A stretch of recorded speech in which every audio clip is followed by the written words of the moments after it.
ఏ కూరున్నా, ఏ వేపుడున్నా, ఏ mutton, chicken curries ఉన్నా గూడా మనకొక రసం గావాలనిపిస్తది.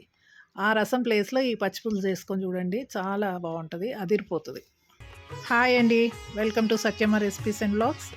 నేను మీ సత్యవతి సామల. ఈరోజు నేను పచ్చి పులుసు రెసిపీతో మీ ముందుంటున్నా. ముందుగా ఒక నిమ్మకాయ సైజు చింతపండుని నానేసుకోవాలి.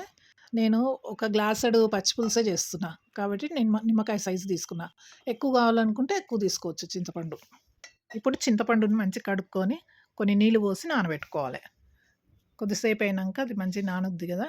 వేడి నీళ్ళు పోస్తే ఇంకా మంచిగా నానుద్ది. నానిన తర్వాత రసం తీసి పక్కకు పెట్టుకోవాలి. ఫస్ట్ చిక్కటి రసం తీసుకోవాలి. తర్వాత కొన్ని నీళ్ళు కలుపుకోవాలి. మనకి ఎంత పులుపు కావాలో అంతవరకు నీళ్ళు కలుపుకోవాలి. ఎక్కువ నీళ్ళు కలపొద్దండి, చప్పగా అయిపోతుంది. నెక్స్ట్ ఒక ఉల్లిపాయను తీసుకొని కొద్దిగా దొడ్డుగా కట్ చేసుకోవాలి. నేను వీడియోలో చూపించిన విధంగా కొద్దిగా లావుగా కట్ చేసుకున్నాం అనుకోండి, మంచి పంట కిందికి వచ్చి తినేటప్పుడు మంచిగా ఉంటుంది, టేస్టీగా ఉంటుంది. ఇప్పుడు చారుకి తాలింపు వేసుకుందాం. కడాయి తీసుకొని 2 స్పూన్ల నూనె వేసుకొని, ఒక ఎండుమిరపకాయ, ఒక హాఫ్ స్పూను జీలకర్ర, హాఫ్ స్పూను ఆవాలు, ఒక 2 పచ్చిమిరపకాయలు, ఒక 3, 4 ఎల్లిపాయలు వేసుకొని మంచిగా నూనెలో వేయించుకోవాలి.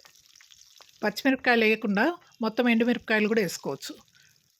మొత్తం ఎండుమిరపకాయలు వేస్తే ఇంకా చారు ఇంకా బాగుంటుంది. కరివేపాకు వేసుకోవాలి. తర్వాత కొద్దిగంత పసుపు వేసుకోవాలి. వేసుకొని స్టవ్ ఆరిపేయాలి. ఇప్పుడు ఉప్పు వేసుకొని మొత్తం అన్నీ పిసుకోవాలి. చూడండి ఎల్లిపాయలు ఎంత బాగా స్మాష్ అవుతున్నాయో, మంచిగా ఉడికిపోయినాయి. అట్లా ఉడకాలి నూనెలో. ఉడికినాక మొత్తం అన్నిటిని బాగా మెదపాలి చేయితో. మెదిపిన తర్వాత కొన్ని ఉల్లిపాయలు మనం ఏదైతే కట్ చేసుకున్నామో దొడ్డు ఉల్లిపాయలు అవి వేసుకొని బాగా పిసకాలి. ఆ ఉల్లిపాయల్లోని రసము దాంట్లోకి రావాలి, తాలింపులోకి. అప్పటిదాకా గట్టిగా పిసకాలి. అదే టేస్ట్ అండి. ఉల్లిపాయ రసమే టేస్ట్ చారుకి. మనము మెత్తటి ఉప్పు వేసినాం కదా, దాని బదులు కల్లులుప్పు వేసుకున్నాం అనుకోండి ఇంకా ఈజీగా ఉంటుంది. ఇప్పుడు ఈ మిశ్రమాన్ని చారులో కలుపుకోవాలి. ఆ విధంగా కలిపినాం అనుకోండి, మొత్తం అన్నీ ఆ తాలింపులో ఉన్న ఫ్లేవర్స్ అన్నీ దాంట్లోకి వచ్చేస్తాయి. మనము ఈ పులుపు బ్యాలెన్స్ చేయడానికి కొద్దిగా బెల్లం కూడా వేసుకోవాలండి.